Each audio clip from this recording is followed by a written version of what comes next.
ഇന്ന് എൻ്റെ കൂടെ ഉള്ളത് റോസ്ലി ചേച്ചിയാണ്. ചേച്ചിയുടെ ശരിക്കും തമിഴ് പാട്ട് ഇല്ലേ? ഏതായിരുന്നു? നല്ല പാട്ടാ. ഊരസനം അതെ, മോള് പാടും, മോള് പാടും, മോള് പാടും.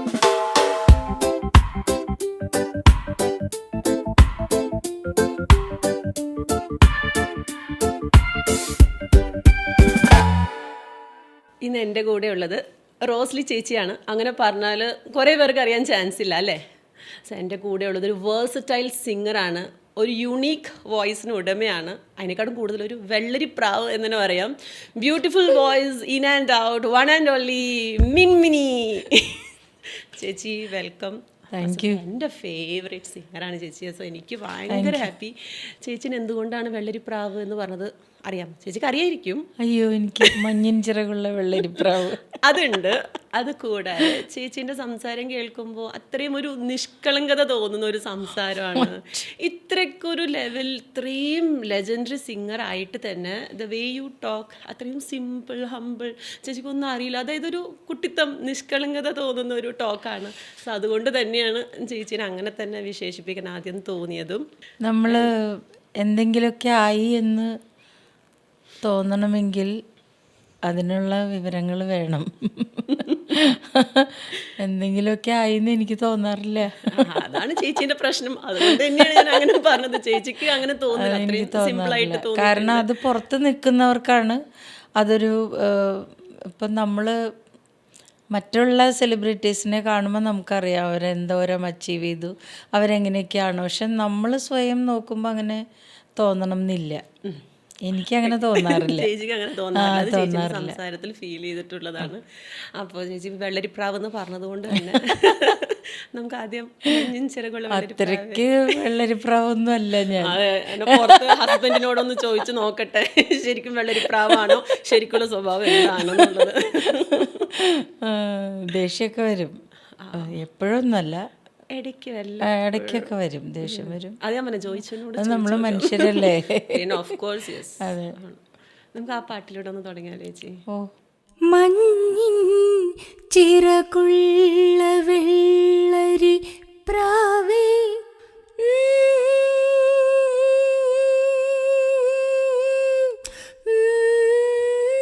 ഉള്ളിൻ്റെ ഉള്ളിൽ തിരയുന്നതെന്തി മൗനം മയങ്ങുന്ന മോഹങ്ങളാണോ, തൂവൽ തുമ്പിലെ സിന്ദൂരമാണോ? ചേച്ചി ഭയങ്കര സന്തോഷം കേട്ടപ്പോൾ. ചേച്ചി മലയാളത്തിൽ തന്നെ എത്രയോ പാട്ട് പാടിയിട്ടുണ്ട്. നീലരാവിൽ എന്നൊക്കെ പറയുന്നത് നമുക്കൊക്കെ അത്രയും ഫേവറേറ്റ് ആണ്. ആ പാട്ട് നല്ല പാട്ട്, നല്ല മനോഹരമായ പാട്ടാണ്. അപ്പോൾ ചേച്ചീൻ്റെ അടുത്ത് ഞാൻ അധികം ചേച്ചിനോട് ചോദിച്ചിട്ടുള്ള റിപ്പീറ്റഡ് ക്വസ്റ്റ്യൻസ് ചോദിക്കാതെ നമുക്കൊന്ന് മാറ്റി പിടിച്ചാലോ എന്ന് വിചാരിക്കുന്നുണ്ട്. മാറ്റി പിടിക്കാൻ ചോദ്യങ്ങളുണ്ടോ? നോക്കട്ടെ. ഓക്കെ ചേച്ചി, നമുക്ക് ചേച്ചി സ്റ്റാർട്ട് ചെയ്തത് ഗാനമേള അതിലൂടെയാണ്. അപ്പോൾ എൻ്റെ ചിറ്റയൊക്കെ പറഞ്ഞു കേട്ടിട്ടുണ്ട് IAC ക്വാർട്ടേഴ്സിൽ ചേച്ചി ഇങ്ങനെ ഗാനമേള പാടാനൊക്കെ പോയിട്ടുണ്ട്. എൻ്റെ അപ്പച്ചൻ അവിടെ IACയിലായിരുന്നു വർക്ക് ചെയ്തിരുന്നത്. ഞാൻ മാത്രമല്ല, എൻ്റെ 3 ചേച്ചിമാരും എൻ്റെ അച്ചാച്ചൻ്റെ മക്കളും എല്ലാവരും അവിടെ നിന്ന് ഒരു കോമ്പറ്റീഷൻ വന്നു കഴിഞ്ഞാൽ ഫസ്റ്റ്, സെക്കൻഡ്, തേർഡ് എല്ലാം നമ്മുടെ വീട്ടിലേക്കായിരിക്കും. കൊണ്ടുപോകും കപ്പെല്ലാം. പാട്ടിന് മാത്രം. 4 പേരും സിംഗേഴ്സ് ആയതുകൊണ്ട് അല്ലേ? അപ്പൊ അത് ഉറപ്പാണ് വീട്ടിൽ നിന്ന് ഇറങ്ങുമ്പോൾ നിനക്ക് ഫസ്റ്റ്, സെക്കൻഡ് അങ്ങനെയില്ല, മിക്കതും ഫസ്റ്റ് തന്നെ ആയിരിക്കും. അതായത് സബ് ജൂനിയർ, ജൂനിയർ അങ്ങനെ കാറ്റഗറൈസ് ചെയ്തിട്ടാണല്ലോ കോമ്പറ്റീഷൻ. അപ്പൊ ഈ എല്ലാ വിഭാഗത്തിലും നമ്മുടെ വീട്ടിൽ നിന്ന് ആളുണ്ട്. ഓക്കെ ചേച്ചി, ഇപ്പൊ ഗാനമേള കലാഭവൻ, അതിൽ നിന്നാണ്. കലാഭവനിൽ ഞാനല്ല സത്യത്തിൽ പാടിയിരുന്നത്. അത് കുറെ പേർക്ക് അങ്ങനെ ഒരു തെറ്റിദ്ധാരണ ഉണ്ട്. ഞാൻ പാടിയിട്ടുണ്ട്, പാടിയിട്ടില്ല എന്നല്ല. എൻ്റെ ചേച്ചി ജാൻസി ചേച്ചി എൻ്റെ ഗുരുവും കൂടിയാണ്. ചേച്ചിയാണ് ശരിക്കും കലാഭവനിലെ സിംഗർ. ചേച്ചി പാടിയിരുന്നു കുറച്ചധികം നാള്. പിന്നെ സ്കൂള് 10th ഒക്കെ ആയപ്പോഴേക്കും ചേച്ചി ബോർഡിങ്ങിൽ നിർത്തി ചേച്ചീനെ, ഇങ്ങനെ അറ്റൻഡൻസ് കുറയുന്നത് കൊണ്ട്. ചേച്ചിയാണ് അവിടെ CSCയിലെ സിംഗർ, ജാൻസി ജോസഫ്. ഓക്കെ, അത് കുറേ സോറി, കലാഭവൻ ചേച്ചിയാണ് കലാഭവനിലെ സിംഗർ. ഞാൻ CACയിലാണ് പാടിയിരുന്നത്. പിന്നെ കലാഭവനിൽ ഇടയ്ക്കൊക്കെ എന്നെ എവിടെയെങ്കിലും സ്പെഷ്യൽ പ്രോഗ്രാംസ് ഒക്കെ ഉണ്ടെങ്കിൽ അങ്ങനെ 1-2 പ്രോഗ്രാംസ് അങ്ങനെ ഞാൻ ചെയ്തിട്ടുണ്ട്. ഓക്കെ. ചേച്ചിക്കിപ്പോൾ സ്വന്തമായിട്ടൊരു മ്യൂസിക് ഇൻസ്റ്റിറ്റ്യൂട്ട് ഉണ്ട്, ജോയ്സ് ഉണ്ട്. Joy's academy of performing arts. എങ്ങനെ പോകുന്നു ചോദിച്ചത്? നന്നായി പോകുന്നു. 16 വർഷങ്ങളായി നമ്മളത് സ്റ്റാർട്ട് ചെയ്തിട്ട്. 2009 സ്റ്റാർട്ട് ചെയ്തത്. അത് വളരെ ചെറിയൊരു റൂമിലാണ് ആദ്യം, ഒരു 750 സ്ക്വയർ ഫീറ്റ്സിലാണ് നമ്മളൊരു പരീക്ഷണാർത്ഥം തുടങ്ങിയത്. ശരി. അപ്പോൾ പക്ഷെ നല്ല റെസ്പോൺസായിരുന്നു. അപ്പം നമുക്കത് പിള്ളേരെ അക്കോമഡേറ്റ് ചെയ്യാനുള്ള ഒരു സ്പേസ് കുറവായതുകൊണ്ട് നമ്മൾ വേറൊരു സ്പേസ് നോക്കി. അങ്ങനെ മാവേലിപുരത്ത് ഒരു 2000 സ്ക്വയർ ഫീറ്റ്സിലൊരു സ്കൂളുണ്ടായിരുന്നു. കോവിഡ് അവിടെ മോർ ദാൻ 2000 സ്റ്റുഡൻസ് ഉണ്ടായിരുന്നു കേട്ടോ. ഒത്തിരി പിള്ളേരുണ്ടായിരുന്നു. എവറി ഇയർ നമുക്ക് ലൈസൻസും കൂടി ഉണ്ട്. മീൻസ് എക്സാം സെൻ്ററാണ് നമ്മുടെ സ്കൂള്, ട്രിനിറ്റിയുടെ. അപ്പോൾ എവറി ഇയർ 2 എക്സാംസ് ഉണ്ടാവും. അപ്പോൾ അവിടുന്ന് യൂറോപ്യൻസ് വരും, എക്സാം ചെയ്യും. അങ്ങനെ പല സെൻറ്ററും ഉണ്ട് ഇവിടെ. പക്ഷെ നമുക്ക് തുടങ്ങിയ ആ വർഷം തന്നെ നമുക്ക് ലൈസൻസ് കിട്ടി എന്നുള്ളതൊരു വലിയ സന്തോഷമാണ്. പിന്നെ എവറി ഇയർ നമുക്ക് 100-ലധികം കുട്ടികൾ അവിടെ എക്സാം ചെയ്യുന്നുണ്ട്. പിന്നെ കോവിഡ് വന്നപ്പോൾ നമ്മളത് വൈൻഡപ്പ് ചെയ്തു. പിന്നീട് ഇനിയും ഞങ്ങൾ താമസിക്കുന്നത് പുക്കാട്ടുപടിയിലാണ്. അപ്പോൾ ഇനിയും കാക്കനാട് ഇനി സ്റ്റാർട്ട് ചെയ്യണോ എന്നുള്ളൊരു സംശയത്തിലായിരുന്നു. പക്ഷേ കോവിഡ് കഴിഞ്ഞപ്പോൾ പഠിച്ചിരുന്ന സ്റ്റുഡൻസ് തന്നെ സാറിനെ കുറേ ഇങ്ങനെ നിർബന്ധിച്ചു. സാറ് വരണം, വീണ്ടും തുടങ്ങണം എന്നുള്ളൊരു ആഗ്രഹം വന്നപ്പോൾ നമ്മൾ റീസ്റ്റാർട്ട് ചെയ്തു. പക്ഷെ അത്രയും വലിയ സ്പേസ് അല്ല, ഇപ്പോൾ 1000 സ്ക്വയർ ഫീറ്റ്സിലാണ് ഇപ്പോൾ ഉള്ള സ്കൂള്. പക്ഷെ എല്ലാം ഉണ്ട് അവിടെ. ഇപ്പം സിനിമാറ്റിക് ഡാൻസ് ഒന്നും ഇപ്പം ഇല്ല. ആദ്യം അതൊക്കെ ഉണ്ടായിരുന്നു, ഡ്രോയിങ് ഉണ്ടായിരുന്നു. ഇപ്പോൾ അതിനുള്ള ആ സ്പേസ് കുറവായതുകൊണ്ട് നമ്മൾ അത് അവോയ്ഡ് ചെയ്തു. Piano, keyboard, guitar, violin, drums, classical dance, അതെ. പിന്നെ വെസ്റ്റേൺ വോക്കൽ, കർണാട്ടിക് വോക്കൽ, അങ്ങനെ. ചേച്ചി ഇപ്പോൾ പുതിയത് വീണ്ടും പുതിയതിപ്പോൾ ഈ 2-ാം തീയതി അത് നമ്മുടെ വീടിൻ്റെ മേലെ പുക്കാട്ടുപടിയിൽ അത് ആദ്യത്തെ ഒരു ബ്രാഞ്ച് സ്റ്റാർട്ട് ചെയ്തു. ആലുവയിലുള്ളവർക്ക് സുഖമാണ്. ആണ്. ആലുവ, പെരുമ്പാവൂര്, പുക്കാട്ടുപടി, കിഴക്കമ്പലം, പള്ളിക്കര അങ്ങനെയുള്ളവർക്കൊക്കെ ഈസിയാണ്. ചുണങ്ങംവേലി. ഓക്കെ. ചേച്ചി ഇപ്പോൾ പറഞ്ഞു ജോയ്സ് മ്യൂസിക് അക്കാഡമി. ജോയ് എന്ന് പറയുന്ന ഒരു മനുഷ്യൻ ചേച്ചിൻ്റെ ഹസ്ബൻഡാണ്. ജോയാണ് എൻ്റെ ജോയ്. ജോയാണ് ചേച്ചിന്റെ ജോയ്. ഇപ്പൊ വിളിച്ചപ്പോഴും ഞാൻ കേട്ടു, ജോയിച്ചാ ഞാനിവിടെ എത്തി. ആ സ്നേഹത്തോടെയുള്ള ആ ഒരു സംസാരം എല്ലാം ചേച്ചി ആക്ച്വലി ഞാൻ കേട്ടതാണ്. 91 ചേച്ചിന്റെ ഒരു മാരേജ് ഇങ്ങനെ ഫിക്സ് ആക്കി വെച്ചു. പക്ഷെ പിന്നീട് കല്യാണം കഴിച്ചത് 95 ആണെന്നുള്ളത്, ഡിസംബർ 95. അപ്പം ശരിക്കും ചേച്ചിന്റെ ആ ഒരു ഗ്രോത്ത് കണ്ടിട്ടുള്ളൊരു മനുഷ്യനാണ്. അതായത് ചേച്ചി പീക്ക് ലെവലിൽ നിൽക്കുമ്പോഴും ചേച്ചീൻ്റെ വോയിസ് പോയ സമയത്ത് 93. അപ്പോൾ ചേച്ചീൻ്റെ ആ ഒരു സ്റ്റേജ് ഫുള്ള് കണ്ടിട്ടുള്ള ഒരാൾ നിലയ്ക്ക് ചേച്ചിക്ക് എന്താണ് ഒരു സ്പാനിൽ അദ്ദേഹത്തിൻ്റെ ആ ഒരു സപ്പോർട്ടും? ഇപ്പോൾ ചേച്ചി പറഞ്ഞത് ജോയ് ആണ് എൻ്റെ ജോയ്. അപ്പോൾ ഇത്രയും ആ ഒരു നീണ്ട ദാമ്പത്യം, 2 നല്ല കുട്ടികൾ, എന്താണ് ഹസ്ബൻഡിനെ കുറിച്ചിട്ട്? ഹസ്ബൻഡിനെ കുറിച്ച് പറയുന്നതിന് മുൻപ് ആ ഫാമിലിയെ കുറിച്ച് പറയണം. എൻ്റെ ഒരു 14-ാമത്തെ വയസ്സ് മുതൽ പരിചയമുള്ള ഒരു ഫാമിലിയാണത്. അപ്പം ഞാൻ അത്രയും ചെറിയ കുട്ടിയായിരിക്കുമ്പോൾ മുതൽ ഞങ്ങൾ പ്രോഗ്രാംസിന് ഒന്നിച്ചു പോകും. അപ്പം ചേട്ടൻ്റെ അപ്പച്ചൻ ചേട്ടൻ്റെ കൂടെ വരും, എൻ്റെ അപ്പച്ചൻ ഞങ്ങളുടെ കൂടെ, എൻ്റെയും ചേച്ചിയുടെയും കൂടെ ഉണ്ടാവും. അപ്പം ഞങ്ങൾ ശരിക്കും ആലുവയിലൊരു ഇവാൻസ് എന്ന് പറഞ്ഞൊരു ഓർക്കസ്ട്ര ഉണ്ടായിരുന്നു. അവിടെയാണ് ഞങ്ങളെല്ലാവരും ആദ്യമായിട്ട് ഒരു ഗാനമേള എന്ന് പറഞ്ഞിങ്ങനെ ഒരു ഗ്രൂപ്പ് ഫോം ചെയ്തതും. അതിൻ്റെ ആൾ ഡേവിഡ് എന്ന് പറഞ്ഞൊരു എന്താ പറയുക, ഞാനെപ്പോഴും പറയും ഡേവിഡ് ഭയങ്കര മിടുക്കനാന്ന് പറയും. അപ്പോൾ ഡേവിഡ് അങ്ങനെ ഓരോ ഇൻ്റർവ്യൂസ് കാണുമ്പോൾ എന്നെ വലിയ മിടുക്കനാണെന്നൊക്കെ പറയുന്നുണ്ടല്ലോ. ഞാൻ പറയും മിടുക്കനായതുകൊണ്ടാണ്. കാരണം ഞാൻ അങ്ങനെ പറയാൻ കാരണം ഡേവിഡ് കാരണം ഒത്തിരി മ്യൂസീഷ്യൻസ് അവിടെ നിന്ന് വളർന്നിട്ടുണ്ട്. അങ്ങനെ ഒരു നല്ലൊരു സ്ഥാപനമായിരുന്നു ഇവാൻസ്. അവിടെ എന്താ പറയുക, ഒരുപാട് നല്ല ഒരു കൂട്ടായ്മയായിരുന്നു ആ ഓർക്കസ്ട്ര. അപ്പം അത് തന്നെ നമുക്കൊരു ഫാമിലി ഫീലായിരുന്നു. ഒരു വീട്ടിൽ വന്ന് നമ്മൾ എല്ലാ കൂടപ്പിറപ്പുകളും ഒന്നിച്ചിരുന്ന് പാടുന്നത് പോലെയും എൻകറേജ് ചെയ്യുന്നത് പോലെയൊക്കെയുള്ളൊരു ഫീല്. അങ്ങനെയായിരുന്നു ഇവാൻസ്. അവിടെയാണ് ഞങ്ങൾ വളർന്നു വന്നത്. അപ്പോൾ ആ ഗ്രൂപ്പിൽ ചേട്ടനും വായിച്ചിട്ടുണ്ട്. അങ്ങനെ ഒത്തിരി മ്യൂസീഷ്യൻസ് ഉണ്ട്. കേരളത്തിൻ്റെ പല ഭാഗത്തു നിന്നുള്ള മ്യൂസീഷ്യൻസിനെ കണ്ടെത്തി അവിടെ കൊണ്ടുവന്നിട്ടുണ്ട് ഡേവിഡ്. അപ്പോൾ അങ്ങനെ വന്ന ഒരു ഓർക്കസ്ട്രയാണ്. അപ്പോൾ ചേട്ടൻ്റെ അപ്പച്ചൻ വരും, എൻ്റെ അപ്പച്ചനുണ്ടാവും. അപ്പോൾ അവർ ഞങ്ങൾ സ്റ്റേജിൽ കയറുന്ന സമയത്ത് അങ്ങനെയുള്ളൊരു എന്താ പറയുക, ഭയങ്കര ഒരു ഫ്രണ്ട്ഷിപ്പായിരുന്നു, ഫാമിലി ഫ്രണ്ട്ഷിപ്പ്. പിന്നെ അവിടെ കൊരട്ടിയിലാണ് ചേട്ടൻ്റെ വീട്. അപ്പോൾ കൊരട്ടി പെരുന്നാൾ വരുമ്പോൾ ഞങ്ങളൊക്കെ എല്ലാവരും ഫാമിലിയോടെ അവിടെ പോവും. അപ്പോൾ ഇതിങ്ങനെ വർഷങ്ങളോളം തുടർന്നുകൊണ്ടിരുന്ന ഒരു കാര്യമാണ്.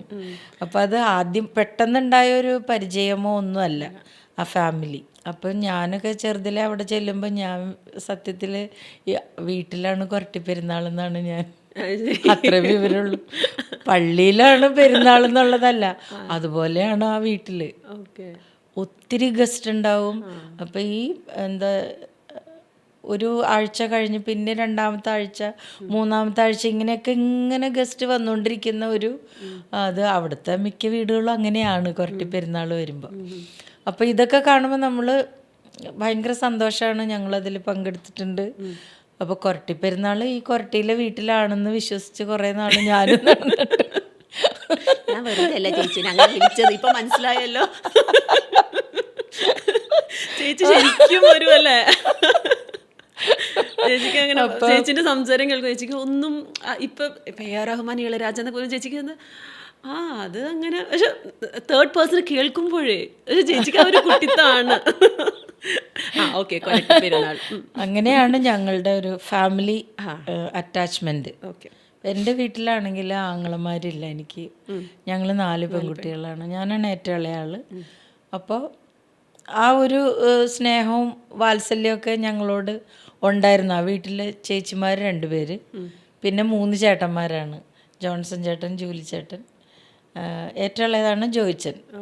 അപ്പം ചേട്ടന്മാരെ എനിക്ക് ശരിക്കും എൻ്റെ സ്വന്തം ചേട്ടന്മാരെ പോലെ അങ്ങനെ തന്നെയായിരുന്നു. അപ്പോൾ ഇപ്പോഴും അങ്ങനെ തന്നെ.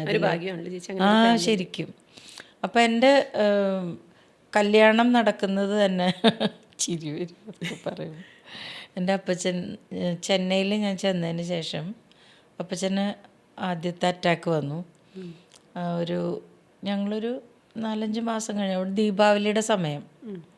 ആ സമയത്ത് അപ്പച്ചൻ ഹോസ്പിറ്റലൈസ്ഡ് ആയപ്പോൾ ഇവിടുന്ന് അപ്പച്ചൻ കാണാൻ വന്നു. ചെന്നൈയിൽ കാണാൻ വന്നപ്പോൾ ICUലാണ് അപ്പച്ചൻ. എൻ്റെ അപ്പച്ചൻ ICUലാണ്. അപ്പോൾ അവർ 2 പേരും ICUലിരുന്ന് ഉറപ്പിച്ച കല്യാണമാണ് ഞങ്ങളുടെ. അത് കാരണം ഞാൻ ഇടയ്ക്കിടയ്ക്ക് ICUയിൽ കയറാറുണ്ട്. അപ്പൊക്കെ ഞാൻ പറയും, ചോദിച്ചാൽ നമ്മുടെ കല്യാണം ഉറപ്പിച്ചത് അവിടെ ആയതുകൊണ്ടാണ് ഇടയ്ക്കിടയ്ക്ക് ഞാനിങ്ങനെ വിസിറ്റ് ചെയ്യേണ്ടി വരണേന്ന് പറയും. ചിരിക്കും ഞങ്ങൾ. അപ്പം അതാണ് ചോദിച്ചത്. അപ്പോൾ ആ ഫാമിലിയുടെ സപ്പോർട്ട് എന്ന് പറയുന്നത് ചെറിയ സപ്പോർട്ടല്ല, ക്ഷമ കണ്ടുപിടിച്ച മനുഷ്യൻ എന്ന് പറയാം. അത് പൊതുവെ ഭർത്താക്കന്മാർക്ക് കൊടുക്കുന്ന ഒരു അല്ലല്ല, അത് സാധാരണ ഒരു ഭർത്താക്കന്മാർക്ക് കിട്ടാവുന്നതിലധികം ഉണ്ടെന്നാണ് എനിക്ക് തോന്നുന്നത് ജോയിച്ചിന്. കാരണം അത്രമാത്രം സഫർ ചെയ്തിട്ടുണ്ട്. അത്രമാത്രം ഞങ്ങളുടെ യാത്ര അങ്ങനെയായിരുന്നു. ശബ്ദമില്ലാത്തൊരു ഗായികയെ കല്യാണം കഴിച്ചിട്ട് പിന്നീടുണ്ടായ ആ വിഷമങ്ങളും അതിലൂടെ പോകുമ്പോഴുള്ള കഷ്ടപ്പാടുകളെല്ലാം പരാതികൾ കൂടാതെ സഹിച്ച് എൻ്റെ കൂടെ ശരിക്കും ചേച്ചി നമുക്കിങ്ങനെ പറയാൻ കൈക്കുമ്പിളിൽ കൊണ്ടു നടന്ന് അത്രയും ചേച്ചിനെ കെയർ ചെയ്ത് ഇപ്പോഴും അങ്ങനെ തന്നെ, വ്യത്യാസമൊന്നുമില്ല. അങ്ങനെ തന്നെ പോകട്ടെ എന്തായാലും. ചേച്ചി അപ്പം നമുക്ക് നമ്മുടെ വെള്ളിക്കിണ്ണം ആ പാട്ടുണ്ടല്ലോ, നമ്മുടെ വെള്ളിത്തിങ്കൾ മേലെ പറമ്പിലാണ് വീട്, ആ പാട്ട്. അതേപോലെ തന്നെ അതില് ചേച്ചി ശരിക്കും ഒരു തമിഴ് പാട്ട് ഇല്ലേ, ഏതായിരുന്നു? നല്ല പാട്ട്. പാടോ? അയ്യോ എൻ്റെ പൊന്നോ എൻ്റെ ചേച്ചി, ഞാൻ പാടി ചേച്ചി ഓടും ഇപ്പൊ തന്നെ, എനിക്ക് മതിയെന്ന് പറയും. പാടാറില്ല ചേച്ചി, ആ ഒരു കഴിവ് ദൈവം തന്നില്ല. അത് വലിയൊരു സംഭവമാണല്ലോ ചേച്ചി പാടാൻ. പക്ഷേ പാടാനുള്ള കഴിവിനേക്കാൾ ആസ്വദിക്കാനുള്ള കഴിവാണ് വേണ്ടത് അതുണ്ട്. എല്ലാവർക്കും. എന്ന് വെച്ചാൽ ആസ്വാദകരില്ലെങ്കിൽ ഒരു കലാകാരന് നിലനിൽപ്പും ഇല്ല, വളരാനുള്ള സാധ്യതകളും ഇല്ല. ആസ്വാദകരുള്ളത് കൊണ്ടാണ് കലാകാരന്മാർക്ക് ഇപ്പോഴും വാല്യൂ ഉള്ളത്. ആസ്വാദകരില്ലെങ്കിൽ പിന്നെ എന്താണ് അതുകൊണ്ടൊരു ഓക്കെ. വെള്ളിത്തിങ്കൾ പൊങ്കിണ്ണം തുള്ളിത്തൂവും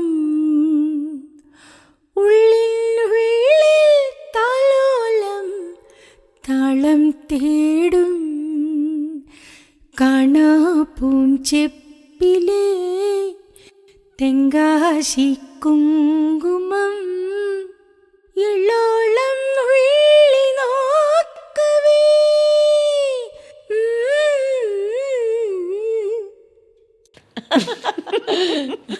ചേച്ചി ഇപ്പം ഈ പറഞ്ഞ ഈ പാട്ട്, അതായത് ഊരുസനം, അതേപോലെ തന്നെ കനക, ആ ഒരു വിയറ്റ്നാം കോളനിയിലെ പാട്ട്, അതിലെ എക്സ്പ്രഷൻസ് ഒക്കെ ചേച്ചി അത്രയും ചെറിയ പ്രായത്തിലാണല്ലോ, എനിക്ക് തോന്നുന്നു ചേച്ചി 21, 22 ആ ഒരു പ്രായമാണല്ലോ ഇതെല്ലാം പാടുമ്പോഴുള്ള.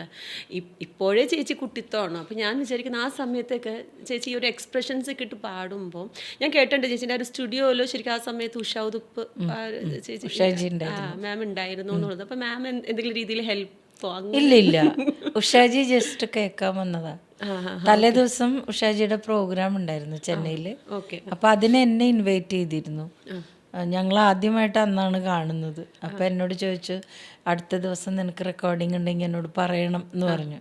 അപ്പൊ ഞാൻ പറഞ്ഞു ഇങ്ങനെ AVMGയിൽ വർക്ക് ഉണ്ട്, ഇപ്പൊ മാം വരണം എന്ന് പറഞ്ഞു. അങ്ങനെയാണ് വന്നത്. എന്തൊരു എളിമയാന്ന് നോക്കൂ. മറ്റൊരു ആർട്ടിസ്റ്റ്, ഞാൻ അപ്കമിങ് ആർട്ടിസ്റ്റാണ്. അപ്പോൾ അപ്പം എൻ്റെ ചിന്നാസയൊക്കെ സ്റ്റേജിൽ പാടി തലേ ദിവസം ഞങ്ങൾ ഒന്നിച്ച്. അപ്പം അങ്ങനെയുള്ളൊരു വളർന്നു വരുന്ന ഒരു കുട്ടിയുടെ റെക്കോർഡിങ് കാണാനൊക്കെ ഉഷാജി വരേണ്ട കാര്യമുണ്ടോ? ഉണ്ടോ? ഇല്ല. അവിടെ നിന്നാണ് നമ്മൾ എളിമ എന്നുള്ള ഒരു സാധനം കണ്ടുപഠിക്കുന്നത്. ജാനകിയമ്മ ആയാലും സുശീലമ്മ ആയാലും അവരുടെയൊക്കെ അടുത്ത് നമ്മൾ ചെല്ലുമ്പോൾ അയ്യോ നമ്മളെന്തെങ്കിലും ആണ് എന്ന് വിചാരിച്ച അവിടെ ചെല്ലുമ്പോൾ ഇല്ലേ അവരൊന്നുമല്ല, അവര് ഞങ്ങളൊന്നുമല്ല എന്ന് അവര് കാണിച്ചു തരുമ്പോൾ നമ്മളെന്തിനാണ് നമ്മളെന്തെങ്കിലും ആണ് എന്ന് കാണിക്കുന്നത്? ആവശ്യമില്ല. പിന്നെ ഒരുപാട് ഉഷ ചേച്ചിയൊക്കെ ആയിട്ട് എപ്പോഴും കോണ്ടാക്റ്റിലുണ്ടോ? ഇല്ല, അങ്ങനെ ഞാൻ ആരെയും വിളിച്ച് ബുദ്ധിമുട്ടിക്കാറില്ല. കാണുമ്പോൾ സ്നേഹം കാണിക്കും. ആ സ്നേഹം എപ്പോഴും മനസ്സിലുണ്ട്, റെസ്പെക്റ്റ് ഉണ്ട്. പക്ഷെ ഏറ്റവും എന്നെ കോണ്ടാക്ട് ചെയ്യുന്നതും ഞാൻ അങ്ങോട്ട് കോണ്ടാക്ട് ചെയ്യുന്നതും ജാനകിയമ്മയെ മാത്രമേ ഉള്ളൂ. ജാനകിയമ്മ എന്ന് പറയുമ്പോൾ എനിക്ക് തോന്നിയിട്ട് ചേച്ചിക്ക് ഒരു അമ്മ എന്നുള്ളൊരു ഫീലാണ് ജാനകി അമ്മയോട്. ആൻഡ് അവരുടെ ഇടയ്ക്ക് ഞാൻ കേട്ടിട്ടുള്ളതാണ്, എനിക്ക് സത്യമാണെന്ന് അറിയില്ല. ജാനകി അമ്മ പറഞ്ഞിട്ടുണ്ട് എനിക്ക് മറ്റേ തേവർ മകൻ എന്ന സിനിമയിൽ നാഷണൽ അവാർഡ് കിട്ടിയിട്ടുണ്ട്, ശരിക്കും മിനിമിനിക്കും കിട്ടേണ്ടതാണ് മറ്റേ റോജ എന്ന സിനിമയിൽ. അങ്ങനെയൊക്കെ എപ്പോഴും പറയും. ഇപ്പോഴും ആ വിഷമമുണ്ട്. ഇപ്പോഴും എന്ന് ചെന്നാലും എന്ന് കാണാൻ ചെന്നാലും അന്ത് അവാർഡ് ഉനക്കുതാ എന്ന് അമ്മ ഉള്ളപ്പം എനിക്കെന്തിനാണ് അവാർഡ് എന്ന് ഞാൻ ചോദിക്കും. ശരിയല്ലേ, നമ്മളിലും ലെജൻഡറി സിംഗേഴ്സ് അല്ലേ അവരൊക്കെ. അപ്പം നമ്മളങ്ങനെ അവരെ കാണുമ്പോൾ നമുക്കതിനെ മീറി നമുക്കൊരു അവാർഡ് നമ്മൾ ചിന്തിക്കുമോ? ഞാൻ ചിന്തിച്ചിട്ടില്ല, ഞാൻ ചിന്തിക്കേയില്ല അങ്ങനെ. കാരണം ഞാൻ സംഗീതം ഒന്നും പഠിക്കാതെ ചെന്ന ഒരാളാണ്. പക്ഷെ ഞാൻ പഠിച്ചില്ല എന്ന് പറയാൻ പാടില്ല. RLVയിൽ ഞാൻ ചേർന്നു, പക്ഷെ ക്ലാസ്സിൽ എനിക്ക് അറ്റൻഡ് ചെയ്യാൻ പറ്റിയിട്ടില്ല. പക്ഷെ എനിക്ക് ആ സമയത്തൊക്കെ ഓരോ റെക്കോർഡിങ് സ്റ്റുഡിയോസിലും, നാട്ടിലായിരുന്നപ്പോൾ ഉള്ള കാര്യമാണ് ഞാൻ പറയണേ, ഞാനിവിടുന്ന് ചെന്നൈക്ക് പോകുന്നതിന് മുമ്പേ ഒരു 10,000 സോങ്സിന് മേലെ ഞാൻ പാടി കാണണം. കാരണം 84-ൽ ഞാൻ റെക്കോർഡിങ് പാടി തുടങ്ങി. മിക്ക ദിവസവും 5 പാട്ട് 6 പാട്ട് 10 പാട്ട് ഇങ്ങനെയൊക്കെയാണ് ഞാൻ പാടിക്കൊണ്ടിരുന്നത്. ഇതൊക്കെ പറഞ്ഞു കഴിഞ്ഞാൽ ആർക്കും ഇത് വിശ്വസിക്കണം എന്നില്ല. ഇത് എൻ്റെ ബുക്കുകൾ, ഇത് തന്നെ ഞാൻ പല ഇൻ്റർവ്യൂസിലും ഞാൻ പറഞ്ഞിട്ടുണ്ട്. എൻ്റെ എഴുതി വെച്ച പാട്ടുകൾ കൗണ്ട് ചെയ്താൽ മനസ്സിലാവും. അതൊക്കെ എൻ്റെ ബുക്കുകൾ കഥ പറയും. കുറേയൊക്കെ ഉണ്ട്. പക്ഷെ കുറേയൊക്കെ എൻ്റെ മൈൻഡിലുണ്ട്. പണ്ട് പാടിയ പാട്ടുകളൊക്കെ എനിക്ക് ഇപ്പോഴും ഓർമ്മയുണ്ട്. പണ്ട് പാടിയ പാട്ടെന്ന് പറയുമ്പോൾ എനിക്ക് പെട്ടെന്ന് ഒരു ലളിതഗാനം ചേച്ചിൻ്റെ തുളസി ചെന്തിര അതൊക്കെ നിങ്ങൾ കേട്ടത്. അത് ഞങ്ങൾ കേട്ടത് അതിന് മുന്നേ അതിന് മുന്നേ എത്രയോ പാട്ടുകൾ. എന്നൊക്കെ പറയുമ്പോൾ 84 മുതൽ ഞാൻ ഇങ്ങനെ സ്റ്റുഡിയോസിലാണ്. ഞാൻ സ്റ്റുഡിയോയുടെ ഉള്ളിലാണ് ജീവിച്ചിരുന്നത്. വേറെ പഠിക്കാൻ പോകേണ്ട കാര്യം. അപ്പം അതാ ഞാൻ പറഞ്ഞത്. അപ്പോൾ എന്നെ പാടിച്ചിരുന്നത് നമ്മുടെ മലയാള മണ്ണിൻ്റെ ലെജൻസ് എന്ന് നമ്മൾ വിശേഷിപ്പിക്കുന്ന രാഘവൻ മാഷ്, അർജുനൻ മാഷ്, Perumbavoor G Ravindranathan sir, Chidambaranathan sir, Vidyadharan മാഷ്, ജെറിയമൽ ദേവ് സാറിൻ്റെ പേരാണ് ഏറ്റവും ആദ്യം പറയേണ്ടത്, ജോബാൻ ജോർജ് സാറ്. ഏറ്റവും ആദ്യം എനിക്ക് പാടാൻ അവസരം തന്നത് ലിപ്സൺ ചേട്ടനാണ്. CACയിലെ കീബോർഡിസ്റ്റായിരുന്ന ലിപ്സൺ ചേട്ടൻ, പിന്നെ മാനുവൽ ഏട്ടൻ, വേണിച്ചേട്ടൻ, ഇങ്ങനെ എത്രയോ റെക്കോർഡിങ്സ്, എത്രയോ മ്യൂസിക് ഡയറക്ടേഴ്സ്. എല്ലാവരുടെയും പേരൊന്നും ഞാൻ പറയാറില്ല, കാരണം എനിക്കറിയില്ല. അതിനും വീണ്ടും മ്യൂസിക് ഡയറക്ടേഴ്സിൻ്റെ ഒപ്പം ഞാൻ വർക്ക് ചെയ്തു. അപ്പോൾ അതൊക്കെ എനിക്ക് എക്സ്പീരിയൻസ് അല്ലേ. ഓരോ പാട്ടുകളും നമ്മൾ കറക്റ്റ് ചെയ്താണല്ലോ റെക്കോർഡിങ്സിന് പാടുക. അന്നൊക്കെ ട്രാക്ക് എടുത്ത് വെച്ച് പാടലല്ല. ഇപ്പം ഞാനിപ്പോൾ വന്നില്ലേ, ഇവിടെ വന്നില്ലേ, ഇപ്പം എനിക്കൊരു പാട്ട് തരും, പാട്ട് എഴുതിയെടുക്കും, ഇപ്പം തന്നെ ട്യൂൺ പഠിപ്പിക്കും. 10-15 മിനിറ്റിനുള്ളിൽ ട്യൂൺ പഠിക്കും, 1 മണിക്കൂറിനുള്ളിൽ അത് പാടിയിരിക്കും. 1 മണിക്കൂറിനുള്ളിൽ തീരും എല്ലാം കൂടി മാക്സിമം. ശരിക്കും ആദ്യത്തെ ഒരു 1.5-2 മണിക്കൂർ എടുക്കുന്നത് ആദ്യത്തെ പാട്ടിനാണ്. ആ ഓർക്കസ്ട്ര ബാലൻസ് ചെയ്ത് അതൊക്കെ വരുമ്പോഴേക്കും കുറച്ച് സമയം ഡിലേ വരും. പിന്നെ പെട്ടെന്ന് തീരും പാട്ടുകൾ. അങ്ങനെയാണ്. ഇവരുടെ കൂടെ ഒക്കെ ഇത്രയും ലെജൻസിനോട് ചേച്ചി വർക്ക് ചെയ്തിട്ടുണ്ട്. ആരെയാണ് ചേച്ചിക്ക് അത്രയും ഒരു സ്നേഹം തോന്നിയത്, ചേച്ചിനെ ഭയങ്കര കൂളായിട്ടിരുന്ന് പഠിപ്പിച്ച് തന്നത്, അങ്ങനത്തെ ഒരു ഓർമ്മയിൽ വരുന്നത്? എല്ലാവരും എന്നോട് കൂളായിരുന്നു. ഓക്കെ. ജെറി സാറാണ് കുറച്ചുകൂടി ഒന്ന് സ്ട്രിക്റ്റ് എന്ന് പറയുന്ന ഒരു മാഷ്. ഇപ്പോഴും അങ്ങനെ തന്നെയാണ്. പക്ഷെ വഴക്കൊന്നും പറയില്ല. മാഷ് പറഞ്ഞു തരുന്നത് പാടിക്കഴിഞ്ഞാൽ നമ്മൾ എന്തിനാ വഴക്ക് പറയണ. നമ്മൾ സ്റ്റുഡിയോയുടെ ഉള്ളിൽ എത്തിക്കഴിഞ്ഞാൽ ഞാൻ 100% സ്റ്റുഡിയോയുടെ ഉള്ളിൽ എനിക്ക് തരുന്ന പാട്ട്, വേറെ ഒന്നും ചിന്തയില്ലല്ലോ. അന്നൊക്കെ ചെറുതല്ലേ. അപ്പം നമുക്ക്, എൻ്റെ അപ്പച്ചനും അതുപോലെ ട്രെയിൻ ചെയ്താണ് എന്നെ ഓരോ സ്ഥലങ്ങളിൽ എത്തിക്കുന്നത്. അവ യാത്രയിലൊക്കെ ഓരോ കാര്യങ്ങൾ നമ്മളെ അഡ്വൈസ് ചെയ്തുകൊണ്ടിരിക്കുമല്ലോ. നമ്മളോട് ഓരോന്നിങ്ങനെ പറഞ്ഞ് പഠിപ്പിച്ചാണ് ഓരോ സ്റ്റുഡിയോയിലും എത്തുന്നത്. അപ്പോൾ അവിടെ എത്തിയാൽ എങ്ങനെ പെരുമാറണം, എന്ത് ചെയ്യണം, എങ്ങനെ ഇരിക്കണം, എങ്ങനെ സംസാരിക്കണം, എങ്ങനെ നോക്കണം, ഇതെല്ലാം എനിക്ക് ക്ലാസ് എടുത്തിട്ടാണ് എന്നെ സ്റ്റുഡിയോയിൽ എത്തിക്കുന്നത്. അപ്പോൾ അതിനനുസരിച്ച് അങ്ങനെയാണ്. എന്നോട് അങ്ങോട്ട് തിരിഞ്ഞ് നോക്കിയിരുന്നാൽ മതി എന്ന് പറഞ്ഞ് ഞാൻ അങ്ങനെ ഇരിക്കും എത്ര മണിക്കൂർ വേണമെങ്കിലും. അതെ അല്ലേ. സ്ട്രിക്റ്റ് ആയിരുന്നു. അപ്പച്ചനും സ്ട്രിക്റ്റ് ആയിരുന്നു. ഓക്കെ. അപ്പച്ചനെ കുറിച്ച് കുറച്ച് കേട്ടിട്ടുണ്ട്. അതേപോലെ ഞാൻ മൈക്കിൾ അച്ഛൻ എന്ന് പറഞ്ഞ മൈക്കിൾ അച്ഛനാണ് എന്നെ കണ്ടെത്തിയത്. മീൻസ് എൻ്റെ ആദ്യത്തെ സ്റ്റേറ്റ് അവാർഡ് കേരള സംസ്ഥാന സ്കൂൾ യുവജനോത്സവത്തിനാണ് സ്റ്റേറ്റ് അവാർഡ് കിട്ടുന്നത്. അപ്പോൾ അത് പത്രത്തിൽ കണ്ടിട്ട്, പിന്നെ ജോർജ് മാഷ് എന്നെ വേറൊരു കോമ്പറ്റീഷൻ, KCSLൻ്റെ കോമ്പറ്റീഷൻ എന്നെ ജഡ്ജ്മെൻറ്റിന് വന്നപ്പോൾ എൻ്റെ അഡ്രസ്സ് എഴുതിയെടുത്തിരുന്നു. ആ കുട്ടി തന്നെയാണ് ഈ സ്റ്റേറ്റ് അവാർഡ് കിട്ടിയത് എന്നറിഞ്ഞപ്പോൾ എന്നെ അന്വേഷിച്ച് സ്കൂളിൽ വന്നു. അങ്ങനെ ഒരുപാട് കഥകളുണ്ട് മോനെ. ഒരു ദിവസം ചേച്ചിന്റെ സ്റ്റോറി ഫുള്ള് പറയുകയാണെങ്കിൽ ഒരു ദിവസം പോരാ. ചേച്ചി ഇപ്പോൾ വിയറ്റ്നാം കോളനിയിൽ ഈ പാട്ട് പാതിരവായി നേരം, ചേച്ചി അത് പിന്നീട് കുറച്ച് കൊല്ലം മുന്നേ സ്റ്റേജിൽ പാടിയെല്ലാം കേട്ടു. അതേ രീതിയിൽ തന്നെ ചേച്ചിൻ്റെ ആ പാട്ട് കേൾക്കുമ്പോൾ ഞങ്ങൾക്ക് മലയാളികൾക്ക്, തമിഴ് എല്ലാവർക്കും ഉണ്ടാകും ചേച്ചീനെ വീണ്ടും ഫിലിമിൽ പാടി കേൾക്കാൻ ഭയങ്കര അതീവമായിട്ടുള്ളൊരാഗ്രഹമുണ്ട്. കാരണം അത്രയും യുണീക്ക് വോയിസ് ഉള്ള ഒരു പേഴ്സണാണ്. ചേച്ചീൻ്റെ വോയിസ് കേൾക്കുമ്പോൾ അത്രയും നമ്മളെല്ലാവരും അങ്ങനെ അലിഞ്ഞ് പോവാണ്. അപ്പോൾ എന്നായി, ദൈവത്തിന് സ്തുതി, ദൈവത്തിന് നന്ദി. എന്നായിരിക്കും ചേച്ചീനെ നമുക്കൊരു മൂവി? ഇപ്പം ഈ അടുത്ത ആഴ്ച ഇറങ്ങും. ഞാൻ സിനിമയിൽ നിന്നും മാറി നിന്നത് എനിക്ക് അസുഖം, എൻ്റെ ശബ്ദം ഇല്ലാത്തത് കൊണ്ട് തന്നെയാണ്. അതിനെ തുടർന്ന് ഒരുപാട് അസുഖങ്ങൾ വന്നു. അതെല്ലാം ഞാൻ സ്വീകരിച്ചു, അതിനെല്ലാം ഞാൻ തള്ളിക്കളഞ്ഞു. ഇങ്ങനെ മുന്നോട്ട് പോയിക്കൊണ്ടിരിക്കുന്നു. ഇപ്പം ഞാൻ പാടുന്നുണ്ട്, പ്രോഗ്രാംസ് ചെയ്യുന്നുണ്ട്. ഇപ്പം ഈ അടുത്ത് നൈറ്റ് റൈഡേഴ്സ് എന്നുള്ള പടത്തിൽ പാടി. നേഹ ആക്സന്റെ ഓക്കെ. പടം. അപ്പോൾ അത് വരാൻ കാരണം അതിൻ്റെ RRL എൻ്റെ മോൻ വർക്ക് ചെയ്യുന്നുണ്ട് ഓക്കെ. റീ റെക്കോർഡിങ്ങിൽ. അപ്പം നേഹയുടെ ഒപ്പം. അപ്പോൾ അവരെൻ്റെ മോനോട് ചോദിച്ചു, മമ്മി ഇപ്പോൾ പാടുന്നുണ്ടോ എന്ന് ചോദിച്ചു. അപ്പോൾ പാടുന്നുണ്ട്, കുഴപ്പമില്ല എന്ന് പറഞ്ഞു. അങ്ങനെയാണ് അവർ ആ പാട്ട് എന്നെ പാടിപ്പിച്ചത്. അതിനുശേഷം പിന്നെ അതിനു മുൻപ് ഇത് രണ്ടാമത് പാടിയത്. അതിനു മുൻപ് എബ്രിഡ് ഷൈൻ സാറിൻ്റെ ഒരു മൂവി മധു ബാലകൃഷ്ണനും ഞാനും കൂടി പാടിയിട്ടുണ്ട്. അതെപ്പോഴാണ് റിലീസ് എന്നൊന്നും എനിക്കറിയില്ല.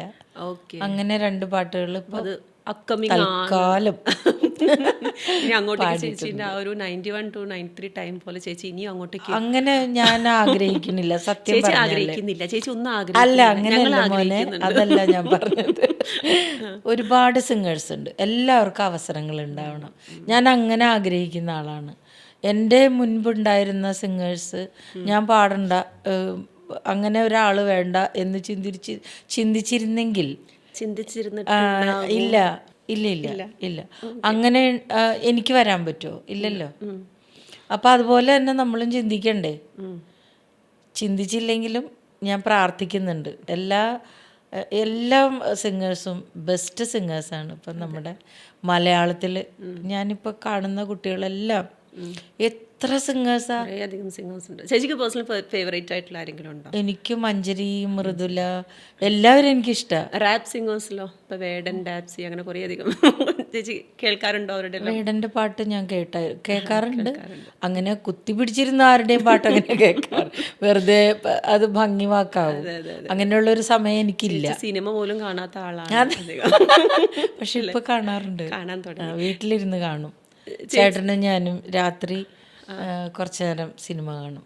അത് ഒരു സിനിമ 2-3 ദിവസമൊക്കെ എന്നാലും തീരുള്ളൂ അല്ലേ ഫുള്ള്. എനിക്ക് തോന്നുന്നു ചേച്ചി പാടിയ സമയത്ത് റോജ മാത്രമാണോ ചേച്ചി കണ്ട ഒരു സിനിമ? അല്ലേ? ശരിയാ. ഇതൊക്കെ എങ്ങനെ പഠിച്ചു? ഇതൊക്കെ ഉണ്ട്, നമ്മള് വെറുതെ എടുക്കൂലല്ലോ. കാരണം സിനിമ കാണല് നമുക്കൊരു ഹരമായിരുന്നില്ല അന്നത്തെ. ഞാൻ ഈ റെക്കോർഡിംഗ് സ്റ്റുഡിയോ ഒന്നും ഇറങ്ങി കിട്ടിയിട്ട് വേണ്ടേ സിനിമ കാണാനൊക്കെ. അങ്ങനെ കാണാറില്ല. ചേച്ചി ഇപ്പൊ പറഞ്ഞു 84 മുതലെന്ന് വെച്ചപ്പോ അത്രയും 10,000 അതിന് മേലെ പാട്ട് ചേച്ചി പാടിയിട്ടുണ്ടാവാം. ഒരുപാടുണ്ട്.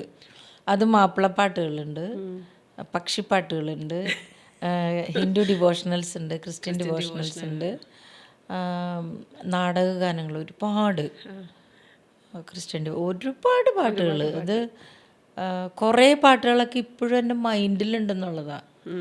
എന്ന് വെച്ചാൽ ആ ഒരു ഫ്രഷ്നെസ്സിലാണല്ലോ നമ്മൾ അത്രയും ചെറിയ പ്രായത്തിൽ പഠിച്ച അതൊക്കെ എനിക്കിപ്പോഴും ഓർമ്മയുണ്ട്. ചേച്ചിക്ക് മനസ്സിൽ വരുന്ന ഒരു പാട്ട്? മനസ്സിൽ തുളസി. അയ്യോ, അത് കുറച്ച് ഒത്തിരി കടുകട്ടിയാണ്. തുളസി അല്ലാതെ വേറെ ചേച്ചി ബാലമാഷിൻ്റെ തന്നെ ഉണ്ട് ഒരുപാട് നല്ല പാട്ടുകൾ. അജ്ഞാതവാസം തുടങ്ങി പാണ്ഡവർ ഭിക്ഷയും തേടിയിറങ്ങി മനം നൊന്ത കുന്തിതൻ ദുഃഖങ്ങളൊക്കെയും മൂകാശ്രു ഗംഗയായി ഒഴുകി മൂകാശ്രുഗംഗയായി ഒഴുകി. അങ്ങനെ ഒരു പാട്ട്. ഓക്കെ ചേച്ചി, സ്വർണ്ണലത ചേച്ചിയായിട്ടുള്ള ഫ്രണ്ട്ഷിപ്പും ഉണ്ടാകും, നിങ്ങൾ ഒരുമിച്ചിട്ട് കുറേ അധികം പാട്ട്. ഇപ്പൊ രകമ്മ അതിൽ അയ്യോടാ അത് സത്യത്തില് ദളപതി റെക്കോർഡിംഗ് ആണത്. അന്ന് ബോംബെ എന്താണ് സ്റ്റുഡിയോയുടെ പേര്? ബോംബെ ലാബ് എന്നോ എന്താണ്, കറക്റ്റായിട്ട് എനിക്ക് ഓർമ്മയില്ല. ബോംബെയിലാണ് റെക്കോർഡിങ്. അപ്പോൾ അന്ന് ഇവിടുന്ന് ഞാൻ ചെന്നൈയിൽ ഞാൻ ചെന്നതിന് ശേഷം ഒരു 1-2 മാസങ്ങൾക്കുള്ളിലാണെന്ന് തോന്നുന്നു ഈ റെക്കോർഡിങ്. അപ്പം അങ്ങനെ അവിടെ പോയി സ്വർണ്ണലതയുടെ ചേട്ടൻ, ഞാൻ, പിന്നെ കോറസ് പാടുന്ന ഇന്ദിരക്ക, പത്മക്ക, സുലോചനക്ക, ഇത്രയും പേരാണ് കോറസ് സിംഗേഴ്സ്.